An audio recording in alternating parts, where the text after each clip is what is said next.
오늘 함께 나눌 말씀은 마태복음 16장 13에서 18절입니다. 제목은 세상에서 가장 중요한 질문, 나를 누구라고 하느냐. 말씀을 먼저 교독하도록 하겠습니다. 예수께서 빌립보의 가이사랴 지방에 이르러서 제자들에게 물으셨다. 사람들이 인자를 누구라고 하느냐?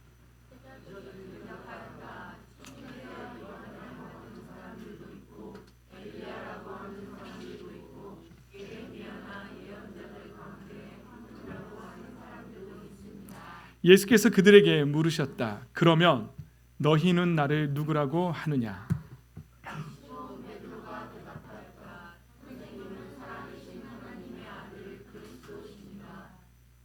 예수께서 그에게 말씀하셨다.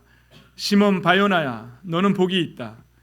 너에게 이것을 알려주신 분은 사람이 아니라 하늘에 계신 나의 아버지시다.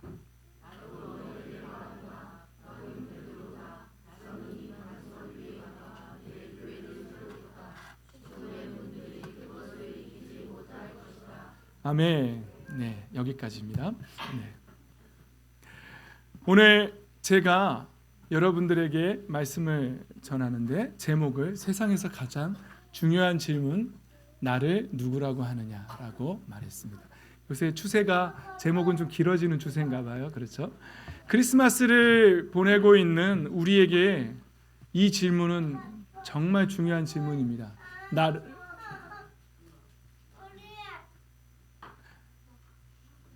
채환이 맴매 기억나요? 맴매? 시끄럽게 하면 맴매 맞는 거예요? 알았죠? 네, 어저께 우리 채환이가 맴매를 한 대 맞았거든요. 아주 살짝 따끔하게 했더니 그 뒤로 맴매가 먹히고 있어요. 맴매 맞아요 또? 알았죠? 네. 자, 크리스마스를 보내고 있는 우리에게 예수님께서 던지는 이 질문, 나를 누구라고 하느냐, 이 질문은 정말 중요한 질문입니다. 어저께 우리 한 친구가 이제 여러 곡들을 이렇게 노래로도 하고 악기로도 하고 하는데 울면 안 돼를 하려고 이제 준비하고 있었어요. 그래서 다른 건 다 돼, 춤도 춰도 되고 태권도도 해도 되고 다 돼. 근데 그 노래는 안 돼. 제가 그랬어요. 그래서 제발 다른 곡으로 바꿔줘. 그래서 다른 곡으로 바꿨어요. 그래서 이 곡은 근데 잘 못하는데도 잘했어요. 아주 잘했어요. 울면 안 돼. 울면 안 돼. 산타 할아버지는 우는 아이에게 선물을 안 주신대. 잠잘 때나 일어날 때나 짜증날 때나 장난할 때나 전능하신 산타께서는 모든 것을 알고 계신데 있잖아. 이 크리스마스 캐롤 다른 곡은 다 되는데 정말 크리스마스에서의 정말 주인공인 예수님은 다 지워지고 전능하신 산타 누가 착한 아이고 나쁜 아이인지 전지하시고 모든 것을 다 알고 계신 산타를 찬양하는 그 노래만큼은 제가 크리스마스 때 용납이 안 되는 거예요. 그래서 그러지 말자. 산타를 찬양하는 노래만큼은 다른 건 다 돼도 내가 뭐 이런 것까지도 다 돼도 한 번 더 볼까요 우리? 이따가 나중에 한 번 더 봅시다. 예배 끝나고 어제 못 본 사람을 위해서 태훈이 해줄 수 있죠? 진짜 사나이예요. 드럼에 맞춰서 고려라는 그 태권도를 시범을 보여줬는데 너무 멋있었어요. 스윙 댄스 좀 힘들겠죠? 여러분, 세상 사람들은 크리스마스가 어떤 의미일까요? 오늘 예수님이 우리에게 던지는 질문이 지금에도 우리에게 던져진다면, 얘들아, 세상 사람들은 크리스마스를 뭐라고 하니? 어떻게 보내니? 어떤 의미를 부여하니? 그러고 질문한다면, 네, 전능하신 산타께서 모든 것을 다 알고 계시고 착한 아이들에게 선물을 주는 날로 변질되어 버렸습니다라고 말하지 않을까요? 그럼 예수님께서 또 이렇게 질문하실 것 같아요. 좋아, 세상 사람들은 크리스마스를 빨간 산타가 멋진 선물을 주는 그런 날로 여긴다면, 그러면 너희는 나를 주님이라고 부르는, 나를 구원자라고 부르고 있는, 하나님 아버지라고 부르고 있는 너희는 크리스마스를 뭐라고 말하고 있느냐? 어떤 의미를 부여하고 보내고 있느냐라고 질문하실 것 같은 거죠. 여러분, 이 질문 예수님께서 오늘 우리에게 하신다면 여러분, 우리는 뭐라고 대답할 수 있을까요? 사랑하는 내 딸아, 사랑하는 내 아들아, 너에게 크리스마스는 어떤 의미이냐? 어쩌면 우리는 이 질문을 가볍게 넘길 수도 있을 겁니다. 그냥 뭐 질문했나 보지. 길 가시다가 심심해서 쉬시다가, 야, 내가 요새 인기가 좀 어때? 내가 좀 인싸냐 요새? 뭐 그냥 시간 좀 때우시려고 그냥 농담처럼 하신 질문이겠지, 이렇게 생각하실 수도 있겠어요. 예수님 엄청 인싸세요. 니들은 이 정도로 생각할 수 있겠죠. 그러나 이 말씀이 성경에 기록되는 순간 이 말씀은 그렇게 가벼운 질문은 아닙니다. 반드시 던지셔야만 했던, 반드시 대답 받으셔야만 했던 질문입니다. 세상 사람들은 나를 누구라고 하느냐? 너희는 나를 누구라고 하느냐? 여러분, 우리의 내면에서 예수님이 누구신지, 하나님이 누구신지, 예수님이 이 땅에 왜 오셨는지, 하나님께서 독생자 예수 그리스도를 이 땅에 왜 보내셨는지, 그분이 오셔서 우리를 위해서 어떤 일을 해주셨는지, 그리고 그것이 나에게 어떤 의미인지 분명한 대답을 갖고 있는 사람이라면 크리스마스 나에게 어떤 의미인지 분명하게 신앙 고백하게 될 것입니다. 크리스마스는 단순히 온라이트하고 노는 날이 아닙니다. 크리스마스는 단순히 이렇게 즐거워하고 선물 받고 하고 그렇게 히히나 하하하며 보내는 그런 절기가 아닙니다. 우리를 살리기 위해서, 우리를 위해 목숨을 버리기 위해서 하나님의 하나뿐인 아들 예수 그리스도께서 이 땅에 오신 날입니다. 할렐루야. 예수님이 왜 인간의 몸을 입고 이 땅에 오셨다고요? 히브리서는 우리의 연약함을 몸소 체험해 보기 위해서, 직접 경험해 보기 위해서 육신의 몸을 입고 오셨다고도 기록하고도 있습니다. 그러나 성경의 내용을 전반적으로 통틀어서 하나님의 아들이신 예수님이 왜 굳이 인간의 몸을 입고 이 땅에 오셨어야 할까요? 그냥 하나님의 모습으로, 영의 모습으로 그냥 오시면 안 됐을까요? 안 됩니다. 반드시 사람의 몸을 입고 이 땅에 오셨어야만 합니다. 왜냐하면 이 땅에 오신 목적 자체가 우리를 위해 죽어주셔야만 했기 때문입니다. 신의 모습으로, 영의 모습으로, 하나님의 모습으로 이 땅에 왔다면 아무리 사람들이 잡아다가 십자가에 매달고 채찍으로 때리고 못을 박는다고 할지라도, 창으로 옆구리를 아무리 찌른다고 할지라도 죽일 수는 없을 것입니다. 그러나 예수님께서 이 땅에 오신 목적 자체가 죄악된 우리를, 타락해버린 본성을 가지고 있는 우리를 살리기 위해서, 대신 죽어주기 위해서 대속물로 오셨기 때문에, 세상 모든 죄를 짊어지고 가는 하나님의 어린 양으로 이 땅에 오셨기 때문에 인간의 몸을 반드시 입어야만 했던 것입니다. 그리고 우리를 위해서 기꺼이 그 목숨을 내어 주셨습니다. 우리 최유리는 아직 맴매를 안 맞아서 안 통하죠.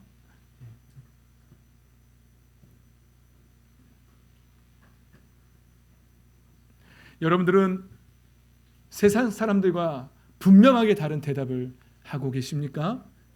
나에게 예수님은 누구십니까? 우리에게 예수님은 누구십니까? 우리에게 크리스마스는 무엇입니까? 우리에게 이 예배는 어떤 의미입니까? 우리는 왜 여기에 모여서 하나님을 경배하고 있습니까? 왜 영광을 하나님께 돌리고 있습니까?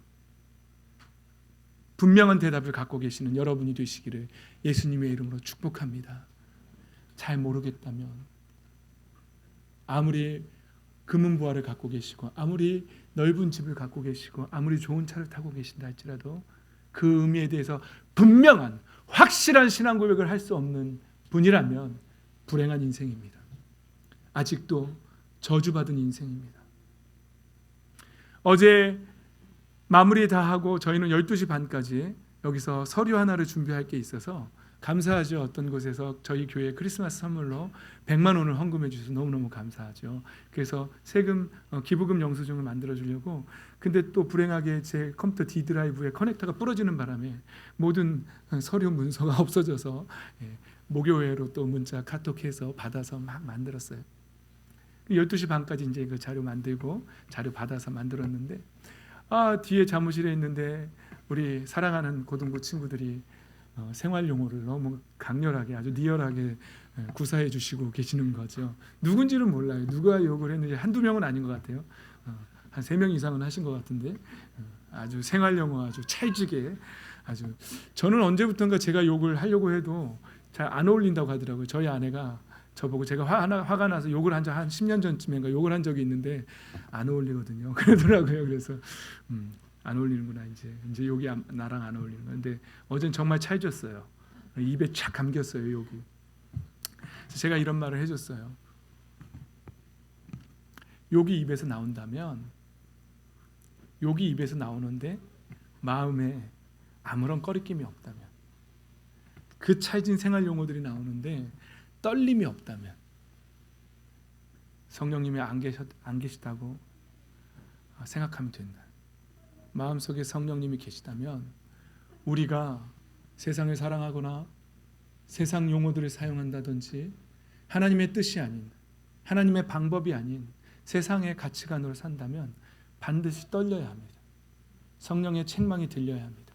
그러나 아무런 책망도 들리지 않고 그냥 살고 있다면 그 사람은 그 안에 성령님이 계시지 않는다고 보는 게 맞을 겁니다.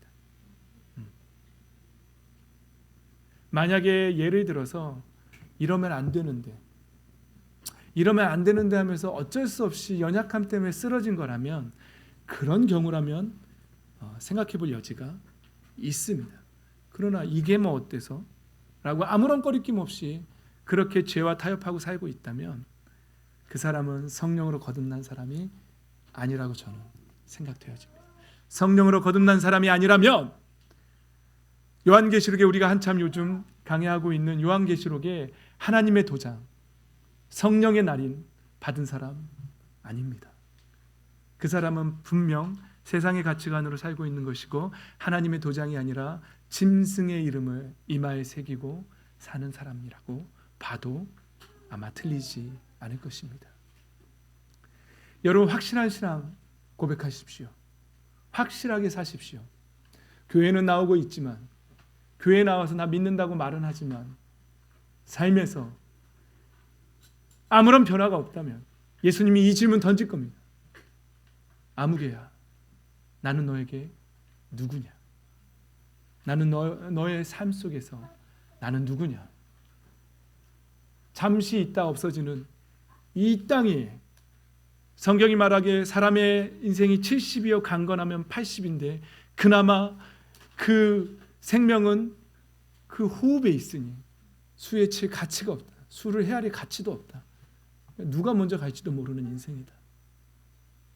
나 아직 몇 년 남았다 말할 수도 없는, 제가 늘 보여드리던 그 화려해 보이지만 이미 잘려져 버린 꽃다발에 있는 그 꽃처럼 잠시 있다 사라지는 안개와 같은 이 인생 속에서, 여러분, 예수님이 이 질문 던질 때 우리에게 분명한 대답 갖고 있습니까? 내가 너에게 누구이냐? 나는 누구이며 크리스마스는 너에게 무엇이냐? 라고 질문할 때 여러분 분명한 대답 갖고 계십니까? 분명한 대답 갖고 계시면 할렐루야 합니다. 감사하십시오. 그리고 분명하게 감사하며 찬양하며 영광 돌리십시오. 날 살리신 주 예수 그리스도, 나를 구원하신 하나님의 사랑, 감사하고 경배하십시오. 어느 자리에 있건 어디에 있건, 꼭 예배의 형식이 갖춰지지 않다 할지라도 어디에 있건 그 자리에서 예배자가 되시고 영으로 하나님 앞에 찬양하며 경배하십시오. 하나님을 높여드리십시오. 하나님 기뻐 받으실 것입니다. 그러나 여러분, 분명한 대답할 수 없는 분이라면 아무리 형식을 갖춘 예배에 나와서 아무리 멋진 옷을 입고 아무리 그럴싸한 요식 행위를 하면서 예배드리는 척한다 할지라도 여러분 이마에 하나님의 도장이 없다면, 성령으로 정말로 거듭난 사람이 아니라면 죄송하지만 그 예배 하나님께서 거절하십니다. 노 하십니다. 바라건대 이 자리에 계신 모든 성도 여러분들은 분명한 대답 갖고 계시고 분명한 예배, 분명한 삶의 고백, 분명한 신앙 고백을 할 수 있는 저와 여러분이 되기를 예수님의 이름으로 축복합니다. 아멘. 베드로가 이렇게 고백합니다. 선생님은, 근데 왜 준훈을 세번역에서는 선생님이라고 고백했는지 모르겠어요. 조금 마음에 안 들어요. 살아계신 하나님의 아들 그리스도이십니다 라고 베드로가 이렇게 고백했습니다. 이 고백이 저와 여러분의 고백이 됐으면 좋겠습니다. 예수님은 살아계신 하나님의 아들, 성경에 기록된 오시기로 약속된 그 메시아, 기름 부음 받은 자 그리스도이십니다 라고 고백했으면 좋겠습니다. 이 고백을 하는 자들에게 주어지는 복들이 있습니다. 예수님께서 말씀하십니다. 바요나 시몬아, 너는 복이 있다. 예수님께서 너의 인생은 복되다라고 인정받는 인생 되시기를 축복합니다. 아멘. 사랑하는 강민아, 너의 인생은 복되다라고 예수님께 인정받는 그런 인생 되시기를 축복합니다. 사랑하는 철이야, 너의 인생은 정말 복되구나. 왜냐하면 이 고백을 나에게 했기 때문이다. 하고 있기 때문이다. 사랑하는 성도 여러분, 주는 그리스도시요 살아계신 하나님의 아들이시다라는 고백 분명하게 고백하시고 너의 인생은 복되다라고 축복받는 인생 되시기를 축원합니다. 아멘. 예수님께서 말씀하십니다. 그 고백을 하는 사람에게 반석이라는 닉네임을 붙여줍니다. 이 별명은 베드로만 받는 게 아닙니다. 많은 사람이 착각하는데요, 반석이라는 별명은요, 이 고백을 하는 모든 사람에게 주어지는 별명입니다. 반석이라는 별명을 받으시기를 축복합니다. 아멘. 이 반석 위에 예수님께서 교회를 세우시겠다고 말씀하십니다. 여러분 위에, 여러분들의 신앙 고백 위에 교회가 세워지기를 예수님의 이름으로 축복합니다. 여러분의 이름 위에 세상의 그 어떤 호화로운 것들이 새겨지는 것이 아니라 요한계시록에 말하는 무너졌도다 바벨론이요, 음녀의 도시요, 상인들이 기뻐하는 곳이요, 온갖 우상들이 판치고 있는 곳이요라는 그런 바벨론이 세워지는 것이 아니라, 그런 인생이 되는 것이 아니라 여러분들의 이름 위에, 여러분들의 반석 위에 교회가 세워지기를 예수님의 이름으로 축복합니다. 아멘. 여러분, 세상 사람들은 그런 것들을 원하겠지요. 옛날 속담에 이런 말이 있습니다. 호랑이는 죽어서 가죽을 남기고 사람은 죽어서 집을 남깁니까? 요새는 그럴 것 같아요. 참 정말 집 사기가 왜 이렇게, 저는 사실 마음속에서 제 집을 사는 거를 지웠어요. 그냥 지웠고, 교회나 어떻게 하나님 안 될까요? 교회에서 사택에 살게요. 그냥 어떻게, 너무 비싸, 너무 비싸. 집이 너무 비싸요. 그래서 꿈을 꿔봤거든요. 계속 공급이 늘어나면 언젠간 내려가겠지 생각을 했는데, 어느 날 뉴스 신문을 보는데 세상에 중국 사람들이 우리나라 집을 사기 시작했다고 그런 뉴스 기사를 봤어요. 그랬더니 제 꿈이 사라졌어요. 집 사긴 글렀구나. 그 많은 인구가 법을 빨리 정해서라도 어떻게 좀 못 사게 해줄 수는 없을지. 왜 갑자기 설교가 개인적인 바램으로 흘러갔는지 모르겠네요. 어쨌거나 여러분, 이 땅에 뭘 남기고 싶으세요? 뭘 남기고 싶으세요? 여러분 명의로 된 집 하나 남기고 싶으세요? 여러분 자식들한테 여러분 명의로 된 뭐 차, 집, 통장 이런 거 남겨주고 싶으세요? 얼마 전에 대화할 때 그랬죠. 종교단체, 교회건 절이건 돈 쌓이면 어떻게 된다고요? 싸움 나요. 예. 그래서요, 건축을 위해서 예비하고 있는 금액 외에는요, 교회는요 그해 다 가난한 사람들을 위해서 써야 돼요. 예. 그게 맞습니다. 교회에다 돈 쌓아놓으면 안 돼요. 쌓아놓을 수 있는 돈은 이제 앞으로를 대비해서 건축할 수 있는 그것만 조금 쌓아놓으면 돼요. 예. 나중에 건물주가 나가라고 했을 때 난처하지 않아요. 그럴 준비만 해놓으면 돼요. 그런데 교회에다가 그렇게 돈 쌓아놓고 그러면 세상 사람들도 욕하고요. 문제가 생겨요. 그런데요, 교회하고 절만 그런 게 아니고요. 집안도 그래요. 돈 남겨주면 자식들요. 아유, 저희 집안은 그런 일이 없었으면 했는데, 네, 어쨌거나 삼성가 뭐 알죠? LG 뭐 이런 데도 뭐 잘 모르지만 하여튼 뭐 온전한 집안은 없는 것 같아요. 그렇죠? 얼마 전에 또 신문 보니까 그 뭐 현대인가요? 그쪽에 이제 지분 갖고 또 싸우기 시작한다고 하더라고요.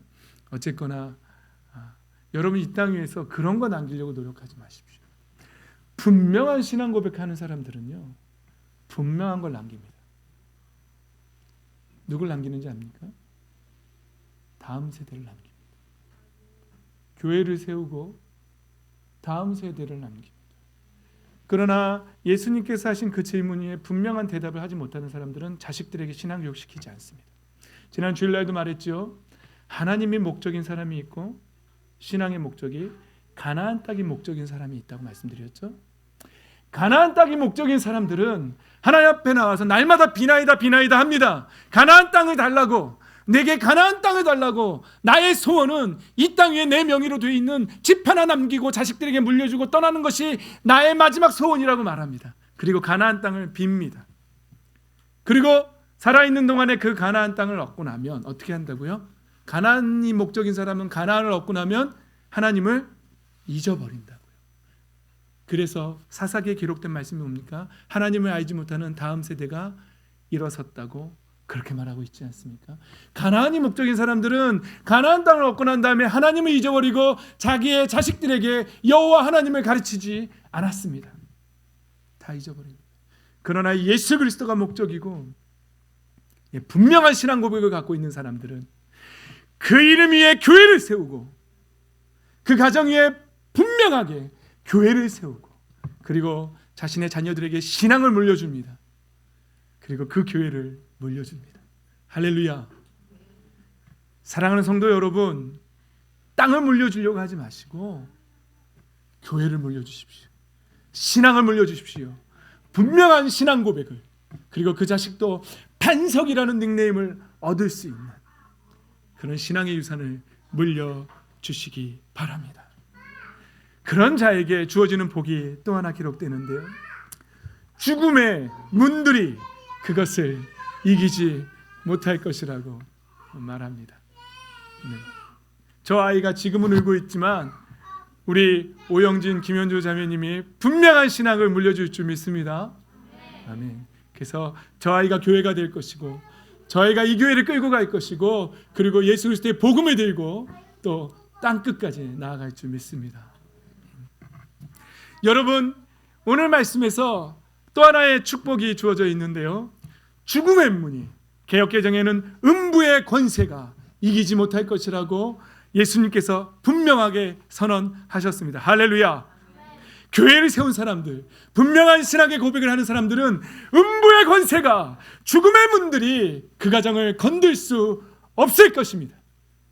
그리고 하나님께서 천군 천사가 그 가정 보호할 것입니다. 예수 그리스도의 보혈이 그 가정을 덮을 것입니다. 날마다 성령 하나님께서 그 가정에 임재하시며 그 자녀를 보호해 줄 것입니다. 믿으십시오. 하나님께서 천군 천사를 그 가정에 보내셔서 그 문부터 지키고 계시며 그 어떠한 악한 영들도 그것에 틈타지 못하게 될 것입니다. 그 가정은 날마다 새로워질 것이며 날마다 세상의 것들이 끊어져 나아가며 새로운 삶의 문이 열릴 것이고 새로운 영의 문들이 열리게 될 것입니다. 어두웠던 영의 눈들이 열리게 될 것이고 하늘의 문이 열리고 하늘의 신령한 복들이 그 가정 위에 쌓을 것이 없도록 부어지게 될 것입니다. 그러하면 그 가정의 자녀들은 나쁜 곳에 보내며 나쁜 짓을 하라고 내밀어도 그 자녀들은 절대로 그것을 즐기지 않을 것입니다. 그리고 하나님의 말씀을 붙잡고 빛으로, 하나님의 생명의 빛으로 나아가게 될 것입니다. 그와 같은 축복이 저와 여러분의 가정에, 이 교회 위에 날마다 넘쳐나기를 예수님의 이름으로 축복합니다. 아멘. 내년도 우리 교회 표어가 생명이 넘치는 교회라고 저는 마음속에 정하고 있습니다. 생명이 넘쳐야 합니다. 분명한 신앙 고백을 하는 교회는 생명이 넘쳐야 합니다. 깨졌던 가정도 그 생명이 넘치는 교회에 와서 그 가정이 회복되어야 합니다. 우울증에 시달리던 사람도 그 교회에 나와서 새로운 생명으로 넘쳐나야 합니다. 새롭게 회복되어야 합니다. 말썽 부리던 자녀들도 그 교회에 나오면 새로운 생명으로 넘쳐나야 할 줄 믿습니다. 깨지던 가정도 살아나야 됩니다. 깨지던 공동체도 살아나야 합니다. 그러나 말씀은 강력하고 말씀은 말은 많은데 은사도 강한데 생명들이 죽어가고 깨져나간다면, 가정들이 깨져나가고 관계가 깨져나간다면 그 교회에 문제 있습니다. 그 가정 문제 있습니다. 그 집안 문제 있습니다. 그 집안에 정말 생명이 넘친다면 관계가 회복돼야 합니다. 생명으로 넘쳐나야 됩니다. 그 가정이 회복돼야 됩니다. 그 자녀들 살아나야 합니다. 여러분 미안하지만 여러분들 자녀가 여러분들 신앙의 열매입니다. 여러분들이 지금까지 어떻게 신앙생활을 해왔는지가 여러분들의 자녀들이 그 열매로 보여주는 것입니다. 그리고 여러분들은 그 열매를 먹게 될 것입니다. 고등부 친구들 먼 얘기 같지요. 여러분의 신앙 고백 분명하게 하지 않으면 여러분들의 자식들도 아마 세속적으로 살게 될 것입니다. 그렇게 살지 않기를 바랍니다. 분명한 신앙 고백 물려주십시오. 분명한 신앙 고백하는 사람과 결혼하십시오. 그리고 분명한 신앙 고백하는 가정, 분명한 신앙 고백하는 자녀들을 양육하십시오. 그리고 이 축복을 받아 누리십시오. 죽음의 문이, 음부의 권세가 감히 접근할 수도 없는, 한 길로 왔다가 7길로 도망갈 거라는 그 예수 그리스도의 축복이 그 공동체 안에, 그 가정에 이루어져야 합니다. 그러한 생명 넘치는 가정이 되시기를, 개인이 되시기를, 우리 교회가 되기를 주 예수 그리스도의 이름으로 축복하고 선포합니다. 아멘. 기도합시다.